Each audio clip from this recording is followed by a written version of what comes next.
Ben,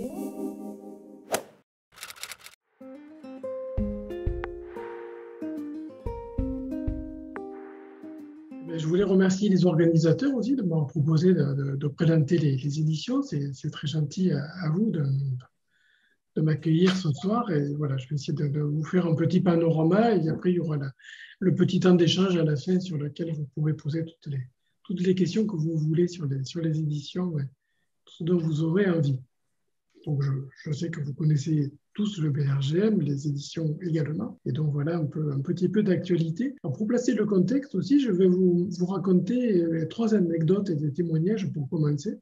La première est assez amusante parce qu'on a sorti un guide avec un parc national l'année dernière et on est allé rencontrer le directeur du parc national avec notre directeur régional du BRGM et en lui disant ce qu'on voulait faire. C'était un parc national où il y a beaucoup de roches et on voit bien les cailloux et il n'y avait pas de guide sur le secteur. Et alors, dans les premiers mots échangés, il nous a dit souvent avec les géologues, on n'y comprend rien. Et alors ça, c'est intéressant parce que ça permet de voir un peu comment souvent notre public un peu proche, parce qu'ils sont quand même un parc national, comment ils perçoivent un peu la géologie et comment ils perçoivent ce que racontent les géologues. Et alors c'est vrai que ça nous avait un petit peu choqué. Avec les géologues, on n'y comprend rien. C'est un peu pour mettre le débat. Dessous, j'ai évoqué Avengeo aussi. Et c'est pareil, on est un peu dans la même veine. C'est sur la même région que le parc national. Et c'est quelqu'un qui m'a appelé il y a 1 ou 2 mois. Pareil, sur le mois dernier, il voulait faire des balades géologiques numériques. Il voulait raconter un peu, faire découvrir la géologie aux gens et notamment à travers nos guides. Alors, il s'est dit, mais vous avez sûrement de la matière, des choses. Alors, je lui ai dit, ben oui, c'est très bien. Et je lui ai dit, par contre, regardez, je vous envoie quelques pages, vous les lisez et après, vous me dites ce que vous comprenez, ce qu'on peut faire. Et il m'a fait exactement le même retour en me disant, mais en fait, moi, j'y comprends rien. Dès le titre, je ne sais pas qu'est-ce qu'on peut en tirer de ce guide-là. Et pourtant, je lui avais donné le guide qui correspond à la même zone que le parc national en question. Et c'était vraiment un très bon guide, bien vulgarisé et très accessible pour le grand public. Alors, ce n'est pas le cas de tous les guides. Il y en a certains qui sont un petit peu plus pointus. Voilà, donc ça, c'était la première anecdote.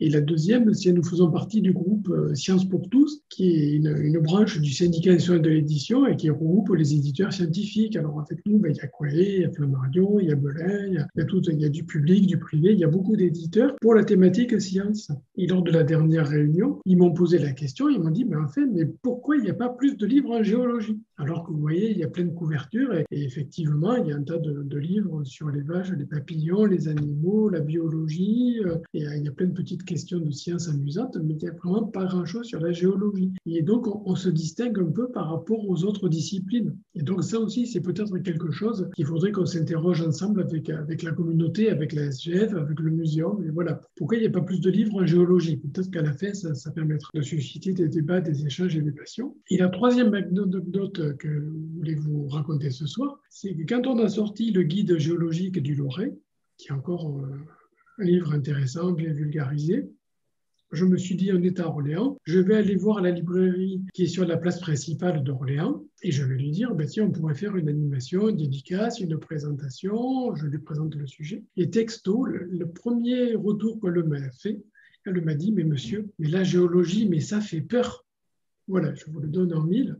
Et alors, moi, j'ai été surpris parce que moi, ça m'a jamais fait peur. Et alors, je lui dis, mais expliquez-moi pourquoi ça vous fait peur. Elle me dit, mais la géologie, mais c'est les volcans, les tremblements de terre, les catastrophes, les inondations, les dinosaures, le réchauffement climatique. Voilà, et l'image de la libraire, en groupe, pour elle, quand on lui parlait de la géologie, c'est quelque chose qui lui faisait peur. Moi, j'ai pas pris peur et je suis allé voir l'autre librairie qui est sur une autre place d'Orléans. Et donc, je suis allé voir cette dame et elle, je lui ai dit, écoutez, nous, on n'a même pas peur. Et donc, ça a bien marché puisqu'en fait, on a fait carrément une opération 1 mois avec le BRGM. Et donc, cette dame nous a grand ouvert sa librairie et puis on a fait toute une série de conférences, un peu surtout, bien sûr, sur les volcans, sur les dinosaures. Et puis, elle nous a gentiment ouvert sa vitrine sur laquelle on a mis des livres, mais pas uniquement parce que quand on veut réussir des animations, il faut aussi mettre des objets. On avait mis des cailloux au microscope, des belles photos, la carte du Lorrain. Et vraiment, c'était un bel événement et une belle visibilité, des bonnes ventes, on était contents.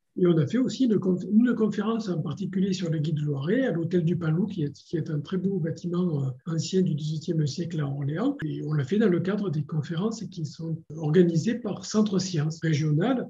Et ils font des conférences scientifiques un petit peu, et régulièrement.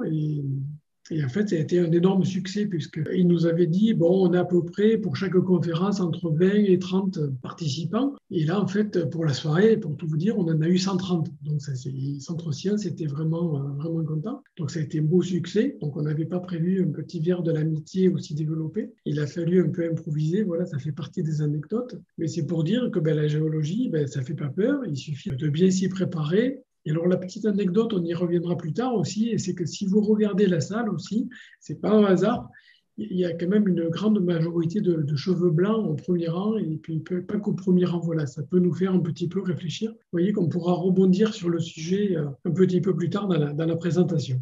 Alors, les éditions du Bergem, vous nous connaissez souvent bien. Et en gros, nous, j'estime qu'on se positionne au cœur un peu de toutes les sciences de la Terre. Donc, on a des publics qui sont très, très variés. On a surtout des étudiants qui connaissent bien. On a des enseignants à l'université, des académiques. Les clients directs sont aussi des établissements scolaires et universitaires. C'est vraiment le gros des troupes qui nous commandent effectivement beaucoup de posters, de cartes géologiques. Il y a aussi les sociétés, les bureaux d'études qui commandent autre chose, des documents un peu plus techniques. Là, je vous ai mis la couverture de l'Aléa rocheux que nous avons sorti le mois dernier, à l'occasion de colloque. Et puis après, sur la partie gauche, on touche un public un peu plus large. Alors, je n'ai pas osé mettre le terme de grand public que les géologues utilisent à tour de bras. Je dirais que c'est un public plus ou moins large. C'est quand même un public qui connaît, qui s'intéresse à la science, aux livres, ce n'est pas vraiment le grand public. Et on a aussi une petite niche qui correspond aux collectionneurs de minéraux et fossiles. Voilà, donc voilà à peu près notre petit panel. Et puis souvent, il s'intercroise un petit peu, quoi. Les étudiants qui peuvent acheter aussi des beaux livres, des académiques, des enfants qui achètent de la jeunesse. Voilà, on tourne sur des publics un petit peu plus larges, mais j'estime qu'à peu près, on se situe à la croisée de tous ces publics-là. Donc, les éditions du Bergem, ce qui fait notre particularité, c'est qu'on est éditeur et libraire. Et donc, il y a beaucoup d'éditeurs qui produisent des livres, mais souvent, ils délèguent entièrement la partie librairie. Et donc, ils ont un diffuseur qui place en librairie, il y a toute l'histoire des retours, des allées, des venues. Et nous, du fait de la spécificité, beaucoup d'éditeurs un peu spécialisés, spécifiques comme nous, mais ils jouent aussi le rôle de libraire. Et donc, nous, notre rôle, c'est de trouver les bons auteurs, les bons sujets, les bons partenariats, assurer de bonnes promotions. Et alors, surtout, ce qu'on est, je les appelle les appels aux dons. C'est-à-dire, c'est une espèce assez répandue. Ils ne nous voient pas comme éditeurs et libraires, mais ils nous voient comme sponsors. Et je vous ai mis le dernier exemple qu'on nous a proposé. C'est un groupe de personnes qui voulaient faire une bande dessinée sur la géothermie. Alors, OK, il nous faut une jolie bande dessinée sur la géothermie, tout ça, le Bergem, on est bon à payer. Et puis, ils nous disent, oui, mais non, mais nous, on le vend, puis vous ferez des cadeaux. Et alors, je leur dis, non, nous, on ne fait pas des cadeaux, on a vocation à vendre. Alors, soit on trouve un partenariat, chacun y trouve son compte, mais on n'est pas un sponsor, quoi. Et c'est souvent un peu le travers que beaucoup ont. On nous prend pour... Du coup, j'ai fini par l'appeler la catégorie des appels ou non. Alors, on est éditeur, libraire, et surtout, ce qu'il ne faut pas oublier, c'est qu'on vend surtout des cartes géologiques, et c'est quand même 80% des ventes, c'est vraiment notre gros cœur de métier. Et moi, quand je vous disais, on cherche des auteurs, des sujets, des partenariats, des éditions, on a la main uniquement pour la production des ouvrages, des posters, des produits dérivés, mais on n'a pas du tout la main pour la production des cartes géologiques, parce qu'elles ont été produites par un programme qui est vraiment bien distinct et différent. Et donc, les cartes géologiques, on est quand même en phase avec l'établissement, avec le BRGM, car c'est le premier centre d'intérêt pour les clients et utilisateurs. Tous les ans, notre chargé de communication pour le pôle web regarde l'analyse statistique et les cartes géologiques viennent de très devant et de très très loin. C'est le premier centre d'intérêt pour les clients et utilisateurs du BRGM. Bon, après, il y a l'emploi, il y a l'eau, il y a d'autres choses comme ça. Et donc, les cartes géologiques, c'est vraiment l'ADN et la colonne vertébrale du BRGM. Alors, ces cartes géologiques, c'est quand même des documents emblématiques qui sont intégrateurs de toutes les connaissances, qui sont fédérateurs, à la fois pour les aspects académiques, pour les aspects appliqués. Et c'est vraiment les documents emblématiques pour toutes les disciplines qui gravitent autour de la géologie. Et on a de grands défis à relever aussi. J'en parlerai un petit peu plus loin parce que on arrive un peu au bout du programme et donc il faut vraiment se renouveler, surtout que le milieu des sciences de la Terre a beaucoup évolué. Alors donc les cartes géologiques, on vend notre carte emblématique qui est la carte au million de la France. C'est vraiment le produit phare des éditions du PRGM. Et pour vous donner un ordre d'idée, on en vend vraiment beaucoup, beaucoup. Et la 6e édition, la dernière édition, elle a été vendue à 35 000 exemplaires. C'est vraiment du très, très gros tirage. Et en gros, si vous voulez, ça représente un peu plus de 10 tonnes. Et si on mettait toutes les cartes, les éditions de cette édition bout à bout, on arriverait à un peu plus de 40 km. Et donc, bout à bout, vous vous rendez compte, le périphérique qui fait 35 km, on arriverait à faire plus d'une fois le tour du périphérique parisien si toutes les cartes au million que nous avons vendues étaient mises bout à bout. Et ça, je trouve que c'est quand même quelque chose d'assez marquant. Et donc, c'est vraiment notre document phare et emblématique. Alors, nos publics, c'est essentiellement le monde enseignant, de très très loin. Il faut dire qu'on a un vivier quand même qui est très particulier, avec 7000 collèges, 2600 lycées, de nombreux enseignants, les classes prépa aussi. Il y a les licences de sciences de la Terre. Et toutes les classes de SVT, elles ont plus ou moins une carte au million. Je vous ai mis une photo qui est réalisée dans le cadre des Olympiades des géosciences. Et statistiquement, on trouve une carte géologique au million. Alors vous me direz, mais Sophie Marceau, qu'est-ce qu'elle fait là aussi? Si vous regardez le film La Boum, vers la fin de La Boum, il y a Sophie Marceau qui passe devant la carte au million. C'est vraiment le document emblématique de toutes les cartes de lycée. Et je vous ai mis aussi notre clientèle. En gros, vous voyez, on touche assez peu les particuliers. Et ce qui est assez drôle, c'est que 60% sont des hommes. Donc vraiment, c'est quelque chose de particulier. Les sciences de la Terre, les hommes sont encore majoritaires parmi les achats. Et sinon, après, on a 40% de revendeurs et 40% de professionnels. Alors, la différence des professionnels, parce que les revendeurs sont aussi professionnels, mais le revendeur, c'est celui qui est professionnel qui revend, alors que le professionnel, c'est de l'achat direct. Typiquement, c'est des universités, c'est des lycées qui peuvent parfois aussi passer par des revendeurs. Voilà. Donc, on est vraiment sur un créneau, sur une niche particulière qui est dominée à la fois par les cartes géologiques et par le monde de l'enseignement. Alors, on vend surtout en France à 92%. Et là, j'ai regardé sur les dernières années, en fait, on arrive à toucher 30 pays en vente directe. En fait, on en touche beaucoup plus via les revendeurs, notamment les revendeurs éducation, qui sont Jolin, Sordala pour les plus gros, et même la SOFIP, qui est vraiment spécialisée dans les lycées français à l'étranger, parce qu'on a tendance à les oublier régulièrement. Mais il y a plusieurs centaines de lycées français à l'étranger et qui ont donc les mêmes programmes scolaires qu'en France. Et donc, c'est pour ça que comme la carte de géologique au million elle a été remise au programme récemment, on a vendu énormément de cartes géologiques à l'étranger. Et puis après, sinon, les clients, ce sont les universités. Et pour l'anecdote, on pourrait s'attendre à ce que ce soit un public francophone principalement qui achète nos productions, puisque c'est surtout en français. Et en fait, nos trois plus gros clients à l'international, c'est en premier la Hollande, l'Allemagne et puis les États-Unis. Donc, ce sont absolument trois pays qui ne sont pas francophones. Et la Hollande, c'est simple, c'est parce qu'eux aussi, ils étudient la carte de France au million. C'est parce que notre pays est assez riche sur le plan géologique par rapport à eux. Et donc, les étudiants néerlandais étudient la géologie de la France à travers la carte au million. Voilà. C'est assez peu connu, mais c'est assez amusant et c'est pas surprenant. Ça fait toujours sourire de le dire. Pour l'international, on a aussi la carte Afrique qui est réalisée avec la CCGM et elle est aussi diffusée à travers le programme PNAF-Géo parce que le BRGM pilote un programme européen de formation de géologues en Afrique à travers de très très nombreux pays. Et donc c'est pour ça que cette carte elle est largement diffusée à travers tous les modules de formation et dans de très nombreux pays. Nous avons produit aussi un petit livre sur la mine artisanale en Afrique de l'Ouest et après les autres documents à l'international. C'est aussi, on a vendu les trois traductions du Pomerol, les vignobles de la géologie en France en japonais. Et on a aussi un livre sur les eaux souterraines dans le monde.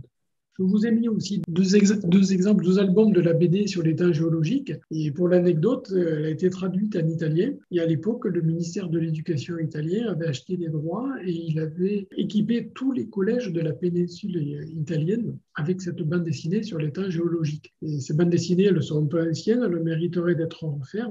Et je me dis que ça serait vraiment un beau projet qu'on arrivait à le faire avec quelque chose de collectif et ça pourrait aussi intéresser l'éducation nationale chez nous, mais aussi à l'étranger avec deux documents de référence sur les temps géologiques. Et puis pour l'anecdote, sur la droite, je vous ai mis 4 livres auxquels on a participé dans le cadre d'EuroGéoSurvey. Donc c'est le regroupement des services géologiques européens. Et donc voilà, on a participé, et même pour le dernier produit sur la géologie dans l'histoire, le EGS à Bruxelles nous a fait aussi l'honneur à la fois on a fait l'article sur la France, on a parlé avec Nicolas Charles, mon petit complice du BRGM, des silex pyromaques, les silex qui font des étincelles. Et ils nous ont aussi donné le privilège de faire l'article d'introduction dans ce livre. Et donc, on a été touché avec Nicolas. C'était vraiment une belle reconnaissance, une belle aventure d'être reconnu au point de RoGéoSurvey.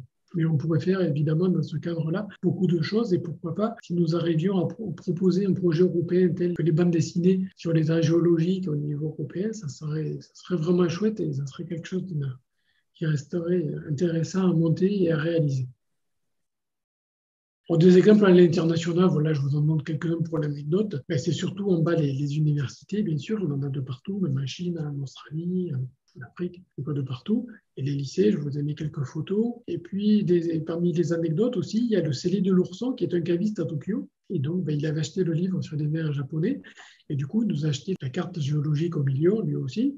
Et puis, ils font des dégustations. Alors, ils ont fait plusieurs dégustations de vin français. Et donc, c'est rigolo parce qu'on a aussi une clientèle un peu particulière parce qu'une fois qu'ils ont reçu le produit, en fait, ils nous prennent des photos, on communique, on échange et ça arrive assez souvent. Et je trouve qu'en termes de marketing, c'est rigolo parce que c'est vraiment une relation client particulière.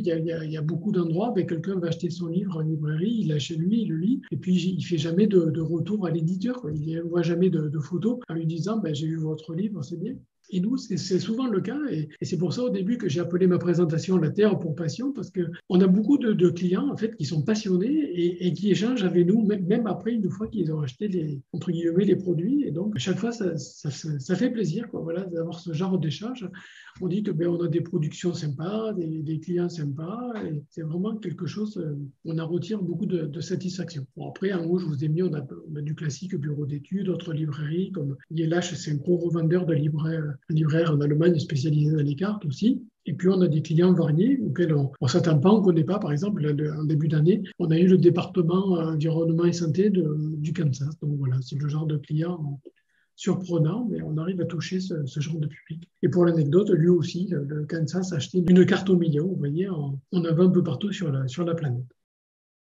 Donc voilà, pour l'international, maintenant je vais vous présenter l'équipe. Alors l'équipe édition, on est une toute petite équipe, mais vraiment toute petite. Et alors pour la partie interne, il y a mon alternante Amanda qui m'aide beaucoup, qui est alternante, qui est très dynamique, motivée, efficace. Et puis après, on a Yannick qui est basé, lui, il se dédie au commercial, à la préparation des colis, à la relation client aussi qui est importante. Et donc on est une toute petite équipe, mais tous les trois, on ne pourrait pas faire grand-chose. Et en fait, on s'appuie sur énormément de collègues au BRGM. Et vous voyez, je les ai listés. Alors, il y a juste quelques directions, mais ils sont évidemment nombreux. Les plus proches de nous, bien sûr, c'est l'équipe communication, à la fois pour la fabrication. Et vous avez Cyril au milieu qui est en train d'examiner la réimpression de la carte au million. Il est en dessous avec Amanda en train de tourner une petite vidéo promotionnelle que vous avez fait le mois dernier. Donc, vous voyez, visiblement, ça se passe bien, il y a de bons échanges, il n'y a pas du tout de tension. On a aussi la presse, l'attaché de presse du BRGM qui nous aide, les réseaux sociaux aussi, on fait beaucoup de choses sur Twitter, sur Instagram, et Charlie nous aide beaucoup. On a aussi l'événementiel, si on n'avait pas Frédéric pour organiser les salons à la RST, on prend le camion, on prend le stand. On a Mathilde aussi qui nous aide pour la communication en interne, c'est bien d'avoir aussi des relais à l'interne. On a aussi les alternants qui nous aident beaucoup, il y a l'agence comptable, qui nous suivent de près pour les stocks, le lettrage des factures, les relances, voir si ça va, si ça ne va pas. On a la direction financière qui suit la régie, la DEB, alors c'est un nom un peu barbare, c'est la déclaration d'échange de biens. En tout, c'est les taux de TVA. Comme on va à l'étranger, il faut aussi, il y a des clients qui payent hors taxe, pas hors taxe, donc après, on est obligé, c'est la loi, de reverser à l'État. Donc la direction financière nous suit, les systèmes d'information qui nous aident beaucoup pour les outils de gestion, pour la future boutique en ligne, avec le gros projet. On travaille aussi avec les collègues du secrétariat général, à la fois pour la roue pro, qu'il y ait des marque-pages, qu'il y ait des notices de carte géologique, et les juristes qui nous aident aussi pour les contrats, pour beaucoup de choses, pour les aspects juridiques, justement. On a le service courrier qui, lui, nous expédie, vous voyez, il y a les tubes, il y a les colis, donc ça occupe du monde aussi. Et puis, il y a le réseau régional du BRGM qui nous aide aussi pour démarcher des projets en région, pour avoir la promotion. Et le réseau régional, avec les directeurs régionaux et les collègues, c'est vraiment... Donc, on est vraiment une équipe assez réduite en taille, mais en fait, on fait travailler, entre guillemets, beaucoup de monde à l'interne au BRGM, et on a beaucoup de ramifications un petit peu de partout. Et donc, vous voyez, il y a une bonne ambiance.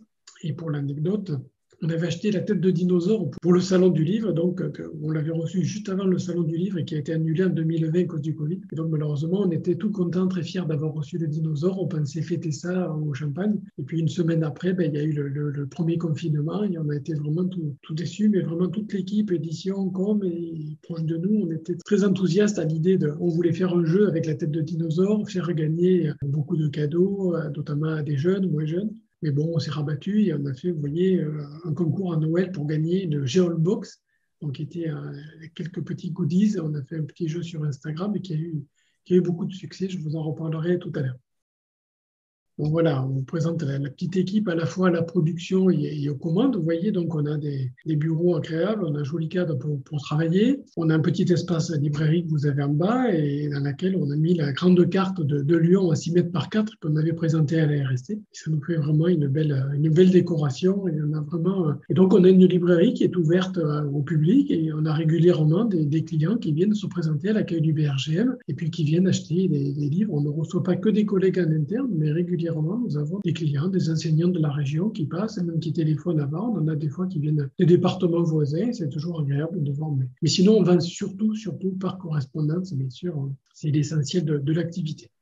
Et donc, voilà un peu les coulisses des éditions. Après, derrière les bureaux, je vous ai entouré notre bâtiment. Sur la partie avant, c'est la partie bureau qu'on partage avec l'équipe communication. Mais on est vraiment très proche et très soudés. Et puis, à l'arrière du bâtiment, toute la partie longue, on a un grand entrepôt et sur laquelle il faut stocker les produits. Vous voyez, là, il y a les deux dernières palettes du printemps de la réimpression de la carte au Lyon. Il faut aussi qu'on jauge les cartons, les tubes. C'est toute une logistique. Et là, Yannick, il est aux commandes derrière le petit magasin. Donc voilà, mine de rien, il faut facturer, expédier tous les jours et ça nous occupe pas mal. Pour vous donner un ordre d'idée, en gros, tous les ans, on traite à peu près 1500 commandes, ça peut varier. Et à peu près, c'est 1000 clients et qu'on envoie à peu près sur 800 communes, donc sur toute la planète. Et à peu près, ça représente 12 000 articles de factures expédiés sur l'année. Par jour ouvrable, ça fait à peu près 50 par jour, donc c'est très variable. Il peut y avoir des périodes très creuses comme au mois d'août. Mais par contre, en fin d'année, ça peut monter très vite. Et là, on dépasse la centaine. Et donc, pour Yannick qui est tout seul, vraiment, il faut l'aider parce qu'entre les facturations, la préparation et l'expédition, ça peut vraiment vite nous faire déborder. Et ça représente en gros 3,5 tonnes de SIAS par an. Sur une moyenne, ça fait 16 kilos. Et vous voyez, donc, les expéditions, c'est surtout en France à 92%. En volume, mais les 8% ne sont pas négligeables, donc il y a une petite partie à l'étranger, et donc il faut aussi assurer les colis à l'extérieur. Et donc les clients, messieurs, ils sont au centre de nos préoccupations. On a un suivi client, on regarde et on essaie de répondre le plus rapidement possible, et de répondre à toutes les questions, et donc on est toujours à leur écoute, et ça on met un point d'honneur à bien écouter, respecter nos clients, bien les traiter, et qu'ils soient satisfaits, contents, et surtout un client content, c'est un client qui revient la plupart du temps. Donc, jusqu'à présent, je parlais du réseau interne de nos collègues, mais aussi on a le réseau externe, parce que pour la réalisation des maquettes des ouvrages, pour les imprimer, pour faire plier les cartes, pour les plastifier, donc c'est toute une logistique qu'on doit gérer avec des prestataires externes. Et dans tout notre réseau, il y a aussi les revendeurs, mais qui sont spécialisés éducation, le cœur de cible, les livraires. Et donc, je vous ai mis sur la droite quelques logos de nos revendeurs attitrés, la SGF en fait partie. Et après, on a surtout des clients saisonniers qui sont ouverts l'été, comme les problèmes de Rochechouart, d'Améthyste, à Crozon, les wolframides. Ce sont nos clients saisonniers réguliers qu'il faut alimenter et servir.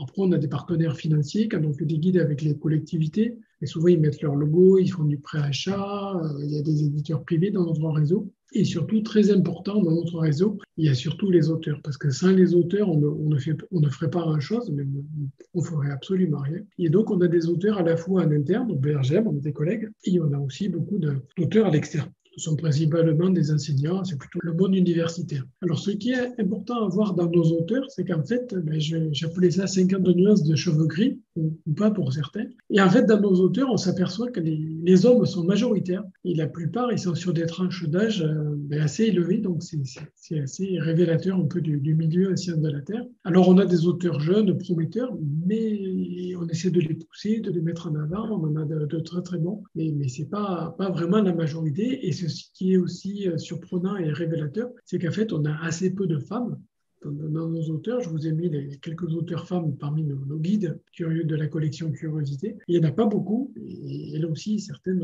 ont des cheveux blancs. On essaie de...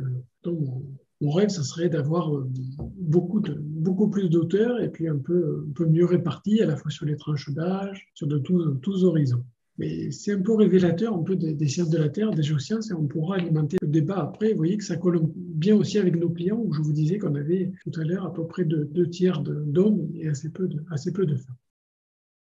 Alors la visibilité, c'est très important aussi parce que quand on fait des éditions dans la librairie, c'est bien de produire, mais si on n'est pas visible, en fait, on ne vend pas. Donc on essaie de participer à un maximum d'événements. Donc la réunion des sciences de la Terre, la fête de la science, les journées nationales de la géologie, on donne des conférences à l'extérieur. Et là aussi, c'est pareil, il n'y a pas uniquement la vente, il y a aussi la relation avec notre public. C'est là aussi où on peut trouver des auteurs, des partenaires. Il ne faut pas uniquement le voir en termes de vente, mais la visibilité, c'est quand même quelque chose de très, très important. Et au-delà de l'événementiel, il y a aussi la presse, je vous disais tout à l'heure, où les retombées presse sont aussi importantes pour notre visibilité. Et la presse traditionnelle, elle a un peu tendance à diminuer ces dernières années. Et par contre, les réseaux sociaux ou les médias comme The Conversation sont quand même des médias qui sont menés à se développer. Et là, le mois dernier, on a fait un article avec Nicolas là, sur The Conversation. Et en termes de visibilité, c'est pas mal parce que pour l'article sur la carte pédagogique Paris, je crois qu'il y a eu plus de 6000 vues, quelque chose comme ça. Et en termes de retombées, c'est pas mal. Après, les réseaux sociaux, on est présent sur Instagram, Twitter et LinkedIn. Et vous voyez, tout à l'heure, je vous disais, avec la Geolbox, on avait fait un jeu au moment de Noël. Et vous voyez, il y a eu 499 participants. Et ça a généré de suite 270 abonnés. Et comme je vous le disais tout à l'heure aussi, ce qui est rigolo, on ne s'y attendait pas du tout. Pour nous remercier, le gagnant, il nous a envoyé une petite vidéo en montrant qu'il était content, qu'il avait reçu les prix. Et je me suis dit, c'est assez révélateur de notre clientèle, de notre milieu, où on a cette relation qui est un peu, je trouve, atypique par rapport à d'autres éditeurs qui n'auraient pas ces retours, je pense. Et après, sur Twitter, ce que je voulais vous dire aussi, c'est que dès que l'on poste quelque chose sur Twitter qui est en lien avec les éditions, ou même mieux une carte géologique, ça fait partie vraiment des sujets les plus tweetés. Vous voyez, par exemple, le meilleur tweet 2021 de l'année, c'était pour les cartes géologiques indéchirables. Et là, cette année, on a tweeté sur la carte Lyon et c'est bien parti pour être encore un bon sujet, puisqu'il y avait déjà 83 cœurs, vous voyez, ça faisait partie vraiment des sujets les plus appréciés. Donc les cartes géologiques, vous voyez, c'est quelque chose qui plaît beaucoup à nos publics. Donc la visibilité, c'est aussi important, je vous l'ai mis pour l'anecdote. Donc le salon du livre, ancienne formule, était très important pour nous. C'est là où on a pu rencontrer et approcher des gens comme Eric Orsena ou des ministres aussi. Pour l'anecdote, c'est Najat Vallaud-Belkacem, quand elle était ministre de l'Éducation, qui avait demandé à nous rencontrer en disant le BRG, vous faites beaucoup de choses pour le monde de l'éducation, j'aimerais voir un peu de plus près ce que vous faites. Et donc on était très honorés que la démarche vienne d'elle et qui est venue sur notre stand et ça nous a fait plaisir. Donc pour l'anecdote, on a eu aussi François Hollande sur la droite. Alors c'est une photo assez rare où on peut voir François Hollande qui tient un caillou dans ses mains. Il ne doit pas y avoir beaucoup de photos où il tient un caillou dans ses mains. Et alors, comme vous êtes du milieu, en fait, il tient une impactite de Rochechouart. Et là, ça l'avait vraiment impressionné. Et là, il regarde la carte au million. Et je lui avais expliqué que l'impactite de Rochechouart, c'est vraiment une roche unique en France. Il n'y a que là où il y en a en France. Et on peut voir l'impact de l'astroblème sur la carte géologique de la France. Et il était assez stupéfait, lui qui est assez proche de la Corrèze, de voir qu'il y avait eu un gros impact de météorites. Et il nous avait dit, mais c'est vraiment super intéressant. Et donc, je l'avais branché parce qu'on venait de sortir le guide Haute-Vienne. Et je lui avais dit, l'année prochaine, Nicolas Bost, avec Nicolas Charge, son complice, ils vont préparer le guide Corrèze. On serait très honorés que vous nous produisiez la préface. Et il a tenu parole. Et l'année d'après, il nous a écrit la préface du guide Corrèze. Donc, vous voyez, le genre d'événement, ça fait vraiment plaisir. Et là, cette année, Nicolas a fait un salon du livre en Corrèze. Et autre anecdote, la libraire en avait acheté un certain nombre en disant, bon, ben, des guides Corrèze, on va tenir tout l'été, on est au mois de mai, il y aura juin, juillet, août, on les vendra. Et bien, en fait, avec François Hollande et puis le talent de Nicolas Bost, elle a vendu tous les guides Corrèze à la fin du salon du livre, donc elle a été obligée d'en recommander. Vous voyez, souvent, les libraires, ils sont un peu frileux sur des sujets de géologie, mais vous voyez, ça marche, ça plaît. On a vraiment nos publics. Et François Hollande, visiblement, l'a lu et il était content du contenu. Et une fois de plus, il nous a dit, ben, la géologie, c'est surprenant, intéressant et méconnu. Donc, vous voyez, ça aussi, c'est du retour client, grand public, en quelque sorte. Et puis pour terminer, on a Emmanuel Macron aussi sur le stand. Et alors là, je vous ai mis la photo pour le fun. Ce qui est drôle, c'est qu'il tient le livre que nous avons publié et qui s'appelle La France sous nos pieds. Donc voir Emmanuel Macron qui tient la France sous nos pieds, j'ai trouvé le clin d'œil assez drôle et amusant. Et donc, lui aussi, pareil, sa réaction, ça a été de dire, bon, ben, la géologie, on ne sait pas trop ce que c'est. Et en fait, en feuilletant toutes les cartes à l'intérieur, il se rendait compte que la géologie, ben, c'est le socle de beaucoup de choses. On peut parler ben, des risques, de l'eau, de l'énergie. Et il disait, ah, ben, c'est vraiment pas l'image qu'on a de la géologie. Donc, vous voyez, c'est un autre retour client. Et c'était une rencontre aussi un peu surprenante. Vous voyez, le grand public, il est souvent surpris de découvrir tout le socle de la géologie. Nous, on le sait, mais le public ne le sait pas. Alors, je vous ai mis juste pour l'anecdote nos plus beaux succès de guide. Alors, de loin, c'est le littoral vendéen, bien sûr, qui a connu, il est de très très loin devant, c'est vraiment le best-seller, tout guide confondu, les bateaux à plat de couture. Et après, c'est la côte de granit rose qui arrive derrière, et puis les plages du débarquement. Et alors, vous voyez, c'est assez rigolo parce que ce sont 3 guides qui se situent tous sur le littoral. Ben, c'est des endroits touristiques et surtout ces endroits où on voit des cailloux. Et donc, les gens, ils vont surtout voir du caillou avec nos guides géologiques et du patrimoine. Et donc, je suis très heureux et fier que ces guides marchent bien. Après, derrière, bon, celui qui est derrière, c'est le guide Fontainebleau. Alors lui, il n'y a pas la mer, il y a eu la mer, comme vous le savez, mais plus aujourd'hui. Et bon, c'est la proximité de Paris, il y a beaucoup de monde. Gros succès aussi pour le guide Loiret, qui n'est pas connu pour sa richesse géologique. Et pourtant, ben, les auteurs, ils ont réussi la prouesse de faire un guide très, très intéressant, riche, Nicolas Charles et Pierre Graviot, tous les deux. Et bon, après, si vous voulez, je pourrais vous parler longtemps de tous nos autres succès de guide. Je n'ai pas mis l'outre-mer parce que sinon, j'allais remplir la page. Alors donc, ben on a beaucoup de succès, mais il y a aussi beaucoup de régions à couvrir. Donc, je cherche régulièrement des auteurs, et notamment sur le sud de la France. On n'a pas grand-chose encore sur la région PACA, sur les Pyrénées. Il y a beaucoup de choses à couvrir, le Massif central. En outre-mer aussi, je suis très déçu qu'on n'ait pas quelque chose sur la Réunion, et quand même avec l'épisode de la Fourneche emblématique. Quelque chose sur le massif des Vosges aussi, sur le Jura. Donc, je suis sans cesse à la recherche de bons auteurs. Donc, si vous avez envie de vous lancer, d'écrire, on pourra vous donner des pistes pour vous aider. Je vais en parler juste après. Donc, les succès après les succès et les difficultés des guides, donc il faut trouver les bons auteurs et les accompagner. Et alors, même avec des modèles, on est souvent très très déçus parce que pourtant il y a un modèle Word à respecter avec un canevas, avec un certain nombre de signes de photos, et que la plupart du temps les auteurs ne respectent pas. Et donc j'en ai fini par me lancer dans les 7 commandements, et vous voyez, on leur donne un modèle Word qui est livré avec des signes, ils ne respectent pas. Donc ils font des textes trop longs, vous voyez un mot à droite. Donc si le texte est trop long, on est obligé de le couper, et sinon les illustrations ne rentrent pas. Donc voilà, ça c'est le reproche premier. Il faut respecter le modèle. Il faut respecter aussi le tableau avec des illustrations. C'est bien pour s'y retrouver parce que ça change sans arrêt. On cherche une photo, après il faut trouver les crédits. Les géologues, ils ont tendance aussi à donner des photos panoramiques. Alors ça leur plaît bien, les panoramas. Et en fait, dans un petit guide de 12 par 23, ben, on ne voit pas grand-chose. Et puis, il faut pas, la BD, c'est la basse définition aussi. Il faut donner une bonne photo sur laquelle on voit quelque chose. Il faut faire des schémas lisibles. Il faut aussi faire des cartes des rabats. Alors souvent, la référence aussi, c'est le guide rouge maçon. Le guide rouge maçon, c'était toute une époque, ça s'adressait à un certain public. Et aujourd'hui, le public, il a changé aussi. Il faut penser aussi à faire un petit texte de 4e de couverture. Souvent, c'est moi qui m'y colle.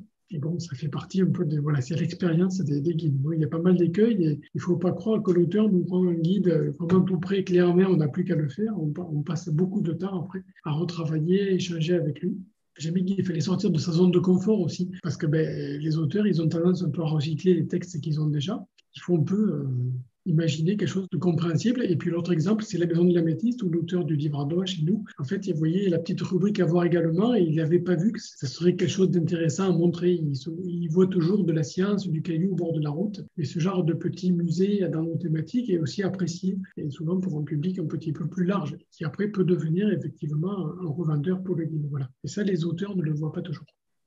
Après, l'autre difficulté, notre gros problème, c'est les cartes aussi. Il faut un peu inventer le futur parce que les cartes, c'est un programme ancien, elles sont parfois obsolètes. Il n'y a pas les formations superficielles, elles ne sont pas homogènes. Vous voyez un peu les productions des cartes, il y en a beaucoup qui sont anciennes et pas toujours dans les besoins actuels. Et donc, vous voyez, le paysage géoscientifique français, il a aussi évolué. On a de moins en moins de géologues tradis, on a plus de gens qui tournent autour des sciences de la Terre. Les besoins sociétaux ont changé aussi. On a beaucoup de clients qui veulent savoir où est l'eau, où est du risque. Et là, sans connaissance poussée, ce n'est pas des informations qu'ils vont trouver dans les cartes. Et donc, il faut innover et il faut trouver des supports pour le futur. Et pour cela, il faut être aussi au contact des clients et des utilisateurs. Et c'est pour ça que nous avons sorti les cartes pédagogiques. Donc, nous avons fait 3 cartes pédagogiques de Paris, Lyon et puis Sancerre. Et donc, elles sont vraiment adaptées pour les besoins des enseignants qui peuvent y puiser un peu toutes les ressources dont ils ont besoin. Ils peuvent avoir des illustrations pour leurs cours, illustrer l'érosion, le transport. Je vous ai mis les modelés du paysage, la chronologie. Il y a la notion d'événements particuliers. Au lieu d'avoir une série de caissons sur les cartes classiques, vous avez toute une série d'enchaînements géologiques et vous pouvez avoir les milieux de dépôt, les environnements. Vous voyez les périodes d'altération, d'érosion, et ça permet en un seul coup d'œil sur les légendes de vous faire une idée, si vous voulez, sur les événements géologiques passés. Vous voyez typiquement aussi pour les grès de Fontainebleau, dans la chronologie, c'est du sable qui s'est déposé une période, après il a été altéré, donc la période de grésification elle est débattue, donc toute cette légende riche un peu, elle se retrouve dans les légendes de la carte pédagogique Paris, qui est vraiment bien adaptée au monde enseignement. Voilà, donc avec une coupe classique, schéma structural, voilà. Donc on a sorti Paris, on a fait la même chose sur Lyon aussi, qui est très riche. Lyon, ce qui est intéressant, c'est qu'il y a une partie socle et une partie couverture. Et donc aussi pour les élèves, on peut leur montrer qu'à une certaine époque, on avait des roches du socle en profondeur et par contre, on avait des bassins carbonifères qui étaient en surface. Voilà. C'est aussi une manière d'illustrer. Et la troisième carte pédagogique, elle concerne Sancerre et Pouilly. Alors, par rapport à Paris-Lyon, là, on n'a pas mis une nappe phréatique, évidemment. C'était un peu osé pour Sancerre et Pouilly. Et donc là, la carte, elle est vraiment adaptée pour le milieu viticole. Et alors là, avec un seul coup d'œil, ils peuvent arriver, les vignerons, à lire l'histoire géologique et lire aussi les différents terroirs d'un seul coup d'œil facile. Vous voyez, il y a les 3 principaux terroirs avec les schémas. Du coup, on n'a pas mis de schéma structural, mais on a mis, Nicolas Charles a mis des jolies petites coupes de sol. Et donc, c'est quelque chose de vraiment très pédagogique et d'adapté pour celui qui a envie d'en savoir un peu plus sur les liens entre la géologie, les vignobles et les terroirs. J'espère qu'on va arriver à continuer, poursuivre dans cette voie-là, parce que c'est une carte vraiment qui a eu beaucoup de succès et les vignerons aussi constituent notre clientèle un peu phare. Alors, parmi notre clientèle large un peu, ce qui est assez drôle, c'est les âges de la vie. Et là, je dis qu'on a un boulevard pour se développer parce qu'au cours des âges, on remarque que les tout petits, souvent, ils s'intéressent à ramasser des cailloux, surtout les cailloux qui brillent.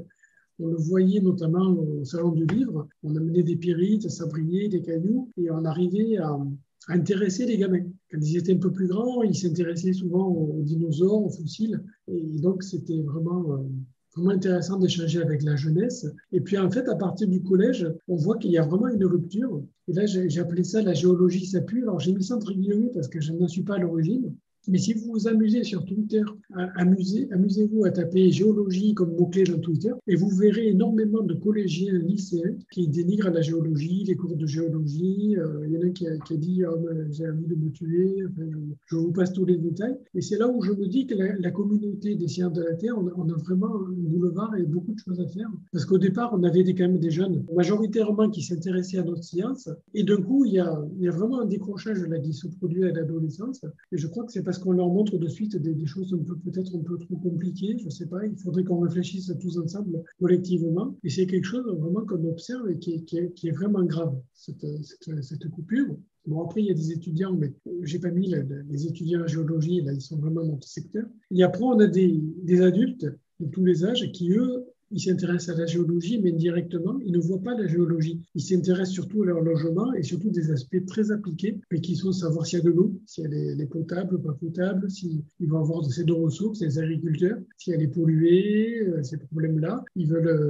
s'intéressent aussi aux risques pour leur maison, de gonflement, savoir s'il n'y a pas de glissement de terrain, des éboulements. Et là aussi, ils ne voient pas la géologie. Et je trouve que la géologie au sens large, on a vraiment un rôle sociétal très important à jouer. Et je trouve que souvent, on passe à côté collectivement. Et en fait, on est vraiment replié sur notre discipline la plupart du temps. Mais amusez-vous à taper géologie sur Twitter et vous verrez, le résultat est souvent édifiant. Donc, c'est vraiment une question fondamentale, l'enseignement des géosciences, parce que tout à l'heure, je vous disais que l'enseignement, c'est quelque chose qui est au cœur de nos clients. Et au lycée, on voit très bien un désintérêt lié à la perception des géosciences. Il y a beaucoup d'enseignants en SVT et bien, en fait, qui sont rebutés un peu par la complexité de notre discipline et qui sont aussi reliés très souvent à d'autres sciences, physique, chimie, biologie, mais souvent les profs de SVT s'intéressent surtout à la biologie. Et là, il faut vraiment qu'on progresse là-dessus. Bon, après, l'université, ça ne date pas d'hier. Moi, quand j'étais étudiant, je me souviens que notre prof, il avait peur que la licence disparaisse. Et il avait dit devant les grands amphis de deuxième année, en disant attention, les effectifs s'érodent.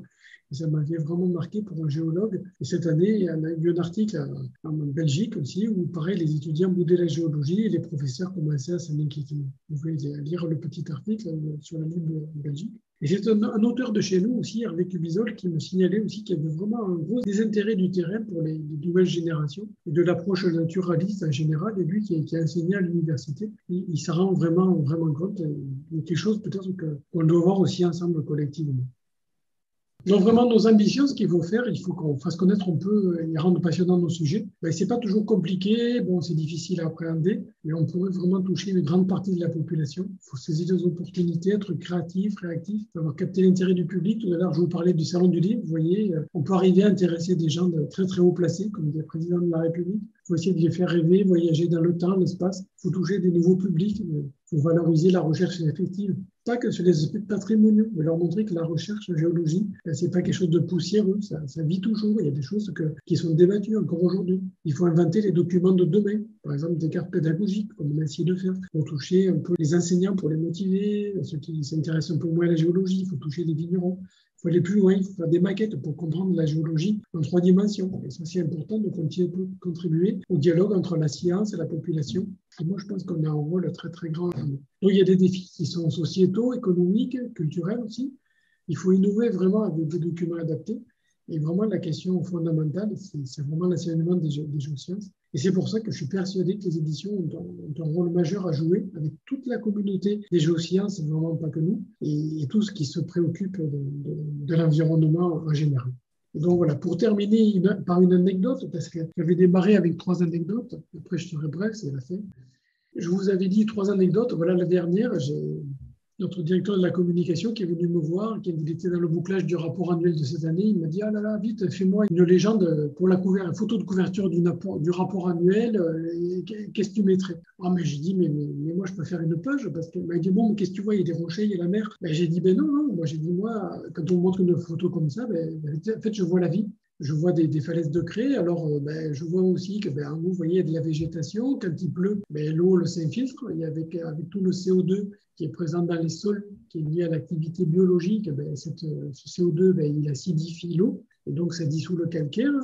Donc, ça passe en solution. Et puis après, quand ça arrive un petit peu plus bas, l'eau le ressort. Et puis là, il y a encore un équilibre physico-chimique, pareil, qui se déplace. Donc, notamment encore avec la vie, il y a encore des mousses, des champignons microscopiques et des cyanobactéries. Et là aussi, la vie, elle est là, et ça entraîne le dépôt de tuf. Donc la vie, elle est présente là, et elle fait une autre roche. On est parti de la craie et on arrive à avoir du tuf qui est toujours calcaire. Et donc la vie, elle est partout, puis elle est aussi dans ces falaises de craie qui, comme vous le savez, c'est des accumulations de coccolithophorités, donc des tests fossiles. La vie, elle est là, elle est aussi là dans les niveaux à silex. Donc on peut vraiment parler des SVT qui sont là partout, et puis on pourrait aller encore beaucoup plus loin si on était plus large. Et par exemple, vous voyez, récemment, j'ai une amie médecin et qui me disait un peu la géologie, elle voyait des cailloux, mais j'ai dit, mais mais la géologie et la vie, c'est lié avec Aimé Doucet. Je lui ai dit, mais regarde, les temps géologiques sont basés sur des modes de vie très différents. Tous les temps géologiques du Phanérozoïque, ben, chaque fois, on a des coupures biologiques. Alors, bien sûr, je lui parlais des dinosaures, la crise qu'elle connaissait, mais j'ai dit, tu vois,